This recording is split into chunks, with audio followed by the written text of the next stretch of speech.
How's it going, guys? Skoks, Chicago Blackhawks Central here. I'm gonna recap basically the whole season today.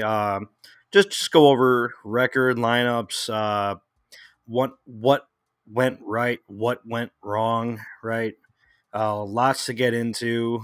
Since the start of the season, time flew super quick, and yeah, just gonna take a look at everything that happened this season. So let's get into it.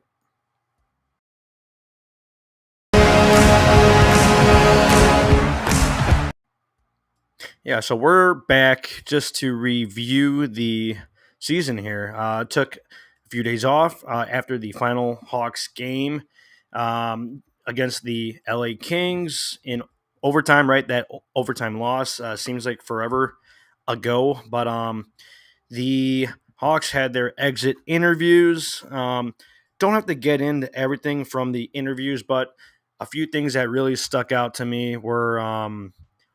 Seth Jones, Nick Foligno, Tyler Johnson, some really interesting stuff.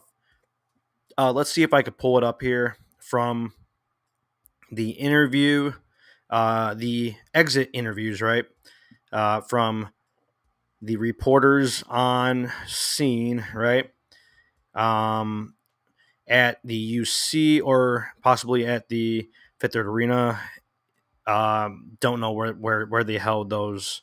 Um, Interviews, but let's check it out here. I know I put it up. Let's take a look from their channel. But awesome news for the World Championships, right? A few players are going to head there uh, this summer, right? So it'll be something to watch and keep an eye on. Connor Bedard is going to play hockey, so that's going to be awesome to keep an eye on. Let's just take a look at the overall numbers this season. Um, Final record, right? 23, 53, and six losses, right? In overtime or shootout. But the biggest losing streak this season was 6 games. So, um, or no, that was to end the season. We ended the season on a 6 game losing streak, I believe. So we are second in place to, in lottery odds for the draft lottery. Um, the percentages, I believe I mentioned it last time, but for number one overall, it is 13.5% to win the lottery over San Jose. San Jose is in that last spot, so they have the highest odds at 25.5%. But that factors in, I believe, the teams that are not able to win the lottery at the bottom here. So that number does get a bit increase from that. So we will see how it helps them out, right? Obviously, did not happen last year. Hawks won the draft lottery there, and even before that draft lottery last year, I looked into how many times the worst team would win the draft lottery, so they don't move spots, right? Because it's obviously not guaranteed since the Hawks jumped from third worst. But the worst team will not win the lottery more than 3 years in a row. Just looking at the history, I dove into some of the history, and yeah, so we won it last year, third worst team, and it could easily be San Jose this year winning the lottery, but it's all up to those lottery balls, and not much we can do about it, right? So we'll just keep an eye on that. I don't believe there's a date yet for the draft lottery, but we'll definitely be uh, putting that out there once the word is official on that date. But overall, right, looking over the year, the season, thought that we would be a little more competitive, right? But the season started out very weird, very up and down, right? With drama. Just not great. It's tough to see from a few guys, right? Rumor is when what is that? May 8th. Yeah. So if that's legit, yeah. May 8th. According to Rick here, that would be awesome to see. Not very long from now, right? It's already April 22nd, Monday. So May 8th. That is something else. Always something to look forward to with the draft, right? Draft is king for most sports, right? NHL, NBA doesn't have that buzz anymore, right? But the NFL draft and NHL draft, they still have lots of attention. So we will take a look at that when that word is official. But let's just take a look at the lineup, the overall numbers from the season. Unfortunate, right? To see Taylor Hall go down with only a few games played, right? In the beginning of the season, I believe he wasn't 100% healthy even going into the season. Um, I was at training camp last summer. I saw Bedard in the team. Taylor Hall. I know that he was just getting back on the ice around that time, right? Because he didn't join in very quick. But definitely didn't seem 100%. And I guess we saw that going into the year. And I don't even remember how the official announcement was for that injury for Taylor Hall, but it was a knee injury. Forgot the exact details on it. But he's already back on the ice, getting his training going for next season. So hopefully he will be healthy because that would be awesome to have him in the lineup, right? He'll be 32. Well, he's 32 right now. Um, but what would be cool to see, right? He only had 4 points in 10 games played, actually. So 10 games played, 4 points, 2 goals, 2 assists. Even when he was in the lineup, just didn't seem like it was clicking. Um, fully. And I'm not sure if that'll change even when he's healthy. He just wasn't flowing very well with Bedard and Kershev. Even when he was in there, and it could be his injury, right?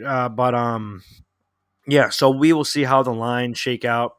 Uh, and I'll get into the press conference really quick after the numbers here because lots of stuff to mention. But Connor Bedard, nothing else you could have wanted from him, right?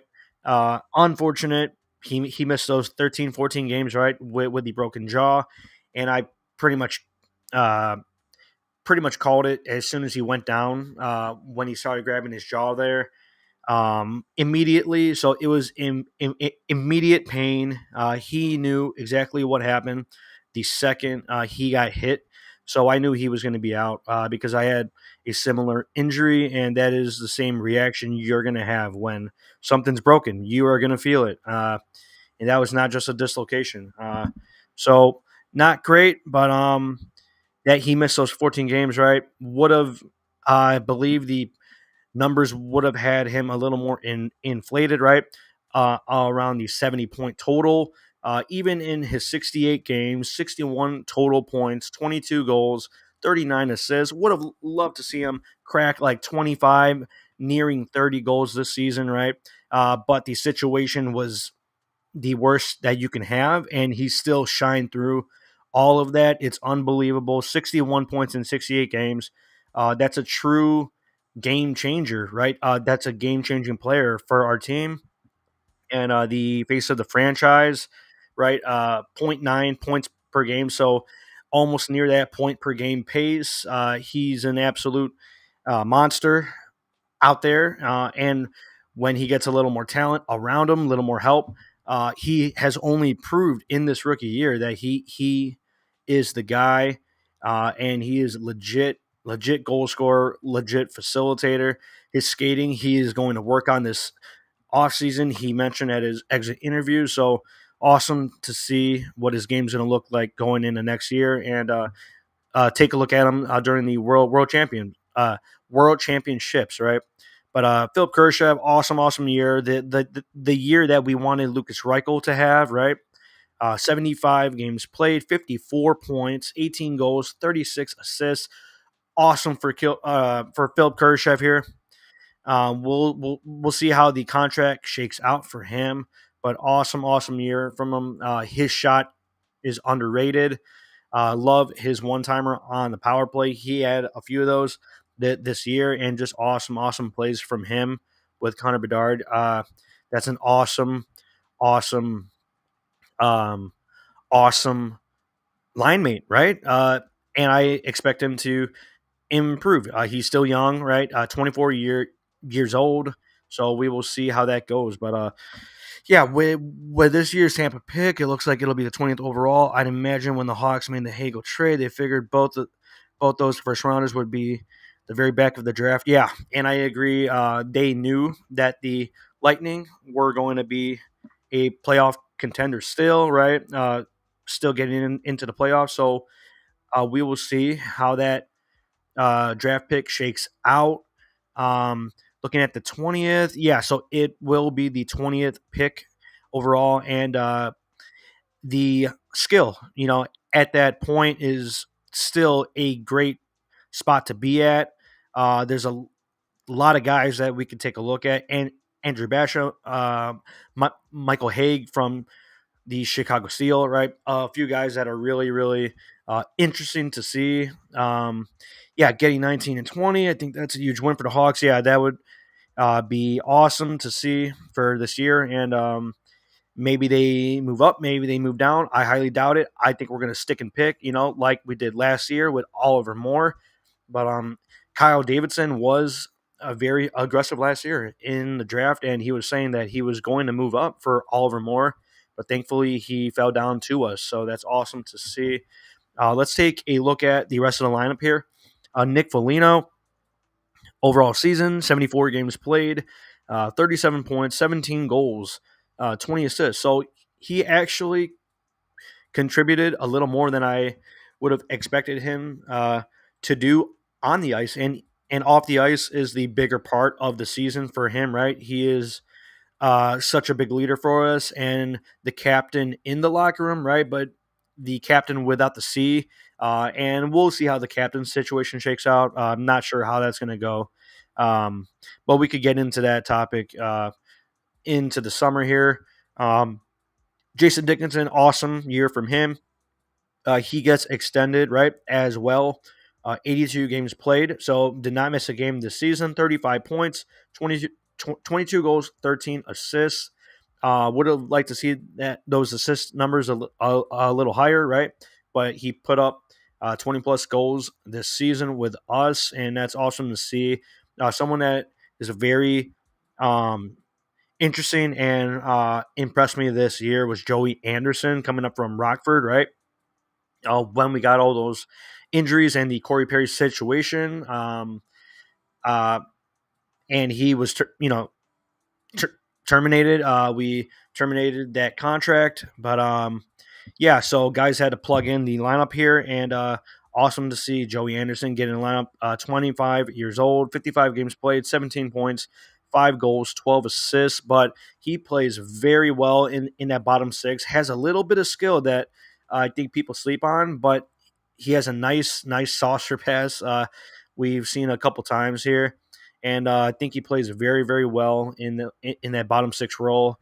And it'll be interesting to see if he will carve out that spot for the future, right? I think he's a cool player to have down there. Definitely cool. Lucas Reichel, possibly the most disappointing player this season. Only 21 years old, right? He's currently with the Rockford Ice Hogs. He's going to help him out for the playoffs. Uh, and he had an awesome assist last night against the Chicago Wolves. Lucas Reichel had like a blind back pass, cross crease, like one timer. It was crazy, but you could definitely see his confidence shining through because I did tune into that game, and he's all over the ice. He's controlling the puck, so that's good for him. But disappointing numbers on the season, right? 65 games played, 5 goals, 11 assists, 16 total points, average 14 minutes on ice per game, right? But very disappointing. We'll see um, how his line shakes out next year, whether Frank Nazar is up with the Hawks or maybe he's down with Rockford. We'll see how that shakes out. Double A, Andreas Athanasiou missed a whole bunch of time this year, 29 years old, right? 28 games played only, 2 goals, 7 assists, 9 total points. So we'll see uh, for next year how it shakes out when he's fully healthy, right? With the fresh season, we'll see how that goes. Another young player, another rookie in the lineup, Landon Slaggert, 21 years old. Wow, he got 16 games this season. Didn't seem like that much, but time flies. At the end of the season here, right? 1 goal, 3 assists, 4 points, but he showed he could be that grinder player for us, right? Skates very, very well, has a decent pass, right? Moves the puck well. So we'll see how he sticks next year, possibly with the Hawks, or whether he's down with Rockford. But he is also 21 years old. Mackenzie Entwistle, 24 years old, 5 goals, 6 assists, 11 points in 67 games. Most of those games missed were due to scratches, right? Wasn't injured for any big portion of the season, but Entwistle, not sure if he'll be back, but appreciate his grit, right? This season, nice to see that. Um, Ryan Donato, decent season from him as well. 28 years old. Currently, 78 games played, so only missed 4 games. 12 goals, 18 assists, 30 points. Decent season from him, like Joe and I predicted in the preseason. We thought that Ryan Donato would be a decent piece for this team, whether it's in the top six, bottom six, but he will be a decent piece for us. So that's cool to see. Not the biggest fan of AA, all speed, not much finish. I agree with you there. I'm not the biggest fan of Athanasiou. I'd be okay, like even moving off of him. Don't really care for him at this point on this team. There are plenty of other players I would rather see than him. Sure, he's a veteran right now, but not sure his speed matches the value of his spot on the team, right? And if we do bring in more talent, hopefully he'll just get bumped down a little. I don't think he benefits his line mates much. He's just all speed, no finish, like you said. Not much to his game. Don't love it. So we'll see where that goes. But let's take a look at the decor this year. Awesome year from Alex Vlasic. An underrated superstar for us, right? 22 years old. Just his second or his first full season with the Hawks, right? 76 games played, 16 points, 2 goals, 14 assists. And we will see how that upcoming contract gets done. And I posted a few days ago about the possible contract, and we'll see how long the term is, how big the money is, the AAV, right? We'll see how that shakes out, but definitely want to keep him for a very, very long time. As he said in his exit interviews, that he wants to be here as long as he can. So we will get that contract done. I am very confident in that. Taking a look at Seth Jones, 29 years old now. 67 games played, 8 goals, 23 assists, 31 points. A very, very stout player for us when he's in the lineup, right? He had a few stints where he's not playing very, very well. Not playing very well. Being kind of dumb with the puck, but most of the time he is playing very, very stout on the back end and helping out Alex Vlasic. So that's awesome to see. 100% we need a versatile second line. Yeah, center winger. Definitely. We will go over the options, right, through free agency or through possible trade, probably in the near future here, because there's much to get into, right? There's lots to take a look at, a lot of options, and we'll see where KD goes, GM KD. Let's take a look at Kevin Korchinski. rookie year. So 19 years old. Thought he was fine the whole year. He had his flashes, right, and he had his learning moments. But overall, pretty impressed with his rookie year. Wasn't expecting much, right, for his first time up here with the Hawks, but thought he moved the puck well. Thought he skated well. Now it's just about learning where he needs to be in the D zone, being a little more uh, smarter with the puck in the D zone, right? Limiting those turnovers. But just looking at his numbers here, 76 games played, 5 goals, 10 assists, 15 points. So, yeah, sure. Maybe would have liked to see a few more ticks on those numbers there. Tack on a few more assists, right? Maybe get a little more creative in the ozone or maybe a few more shots on net. But we did notice him getting the puck on net towards the end of the season. He was just wiring it at the goalie, just throwing it on net, see what happens, right? And that'll help out sometimes, right? Um, Connor Murphy this season missed a lot of time. He's 31 years old now, just came back. Not sure if he even should have came back for those last few games because then he missed the last game, right? Because I guess he re-aggravated something. So I'm not sure why they plugged him back in there. It was kind of a dumb move, if you ask me. But 46 games played this year, 2 goals, 6 assists, 8 total points. Small sample size, 46 games, so basically half of the season. But he's that veteran presence on the back end, good in the D zone, not so great in the O zone. But yeah, we'll see how his contract shakes out here and if he has a spot next year, right? Wyatt Kaiser, he had some time on the Hawks this season, 32 games played, only 7 assists, no goals. Thought he was very, very shaky, right, towards the beginning of the season, but played stout, solid hockey when we called him back up, and thought that helped him out.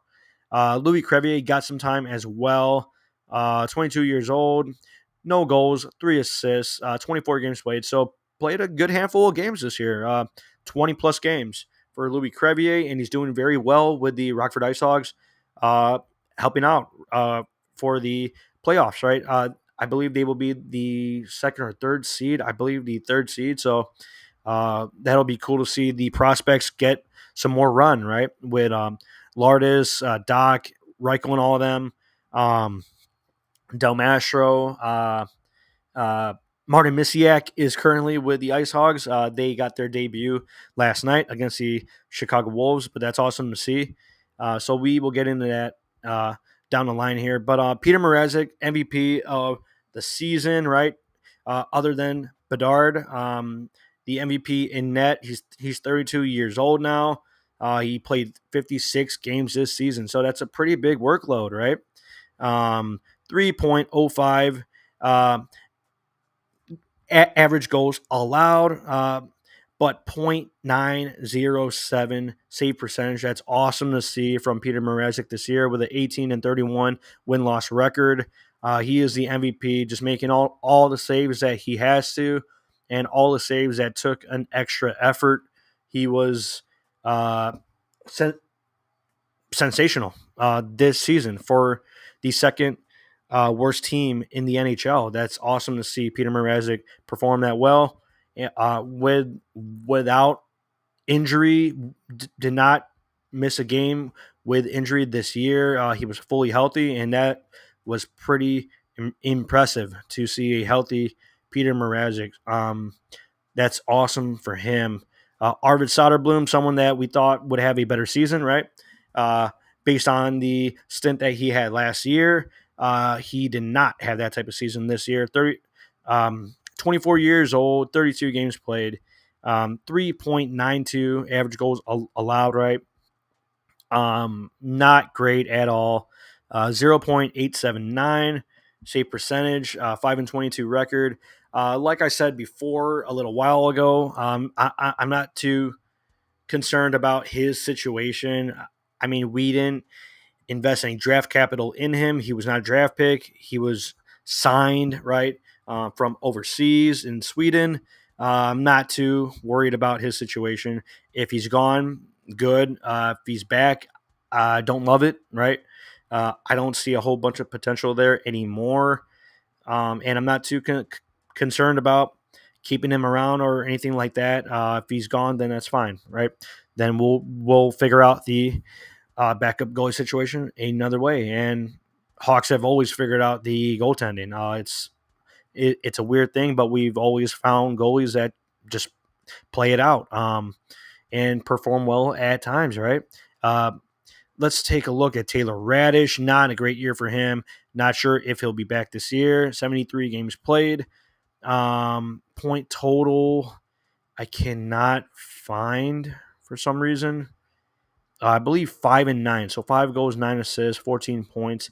Not great for Taylor Radish. Uh, Not sure if he'll be back. If he's not back, it's fine. If he's back, okay, I guess in a bottom six role.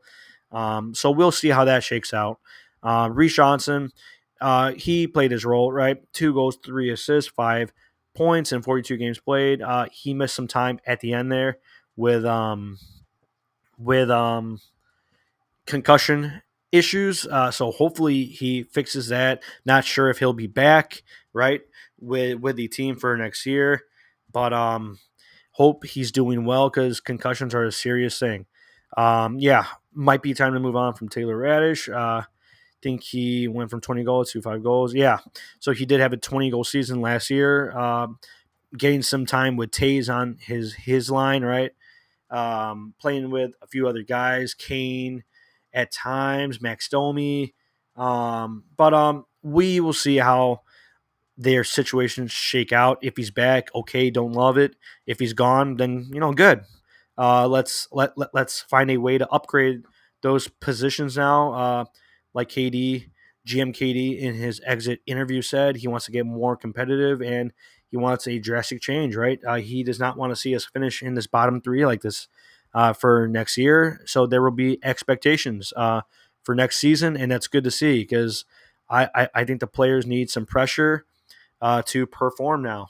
So we will see how that goes. Jared Tenorti, right? He got a bunch of time this year. Zaitsev got time. Jacob Megna got time this year. Most likely they are all not going to be back, and that is great to see, great to hear. Seems like good guys, right? But just not good hockey players anymore, right? All over 30 years old, 31, 32, 32. So goodbye. Thanks for your service with the Hawks, but we are going to look to upgrade. Tyler Johnson, 33 years old now, and in his exit interview, it seems like he was not with the rebuild situation. He really expressed that with his honesty, was not very fond of being here during a rebuild, and he really seemed like that was on his mind the whole season. 67 games played, 17 goals, 14 assists, 31 points. Um, yeah, so if that's how he feels, then okay, man, you could go play on a bottom six on a contender if they even want you at this point, right? Tyler Johnson's 33. He had some injury issues, recently, last year, right, and the season before. Missed a little time, so we'll see how that shakes out for him. So good luck to Tyler Johnson. Colin Blackwell, cool to see him get back on the ice. 12 points, 8 goals, 4 assists. Nice to see that for him. Don't know if he'll be back with the team next year. Let's look to upgrade now, just like KD said. I'm totally fine with letting these guys find a new role, a new situation, right, for themselves, because we are looking to be a little more competitive now. Looking to upgrade some spots. So anything else that I have to check in on? Checked on the record, right? The overall lineup and numbers, right? The stats already. Let's just take a peek at the comments, right? So Seth Jones also said in his exit interview that it was hard to get that type of hustle, grind, winning culture for the season when there's just a bunch of guys on that waiver claim, right? Like a few of our players, or if they're just on 1 or 2 year deals, it's just difficult to get everyone on the same page. And Yeah, that's just very, very honest from Seth Jones, and I totally understand that. So he definitely seems like he's pushing for a influx of more talent this year, right? On the back end, with the forwards, whether it's our prospects or through trade, through free agency. But I think guys are ready to start competing again. For meaningful hockey, that doesn't mean pushing for the playoffs, right? But um, let's play some more competitive hockey here, and maybe you end up in a spot where you're pretty close to the wild card. And Seth Jones took a look at like the Flyers or a few other teams, right? Teams with not great talent, but they're playing really hard, playing smart hockey, and they are being very, very competitive. So we will see how that shakes out, and we will get into those possible options here. Nick Foligno, he was also disappointed with the season, right? Just saying basically the same thing that Seth Jones said. Just wants more compete, and he wants to be more competitive now, and there has to be changes, right? There has to be drastic change. He was quoted, right? Drastic changes, so we'll see how that shakes out through the offseason here. I'm looking forward to it. But not much else. Connor Bedard, like I said earlier, he's going to play for the World Championships, and he's going to work on his skating this offseason. Maybe work on some of that top speed, but he will be most likely playing for Team Canada. So that's awesome to see, and we'll see what type of role he's in. Seth Jones and Alex Vlasic, I believe, are confirmed to be on that Team USA World Championship team. So that's going to be awesome to see as well. Philip Kurashev will be on Switzerland for this summer for the World Championships. So there's a lot to keep an eye on for the Hawks news, a lot of Hawks hockey here. A lot of players getting involved in the offseason. So that's awesome to see. Get some more opportunities, right? Different situations, but just don't get hurt. Stay healthy. Um, Always hoping for the best health for the players because that affects the team, that affects the whole season, right? So just stay healthy. No one get hurt, and come back with some winning, right? From the World Championships. Yeah, so that is the overall just Hawk season review and recap. Uh, in the near future here, we'll touch on some of the Ice Hogs playoff news and the top prospects that are with the Ice Hogs right now. That's very, very exciting to see how they perform with the playoffs there in the AHL for the Calder, right? And the NHL awards, right? Connor Bedard, obviously the leader for the Calder trophy, the rookie of the year. Obviously, going to win that. There's no debate, there's no discussion. That's final, basically from game one. Even with the Brock Faber hype buzz, I mean, he's not going to win that over Connor Bedard. He's a D man. The numbers were good, but it's not the same impact that Connor Bedard has on this Blackhawks team, and that's very obvious. But went a little long today, but that's a good review for the 2023-2024 season for the Chicago Blackhawks, and we will see you soon with some Ice Hogs updates, the prospects, and we'll get into some draft very, very soon. Hopefully get Max and Joe back on the show very, very soon. So we will be back then. We'll see you then. Let's go Hawks.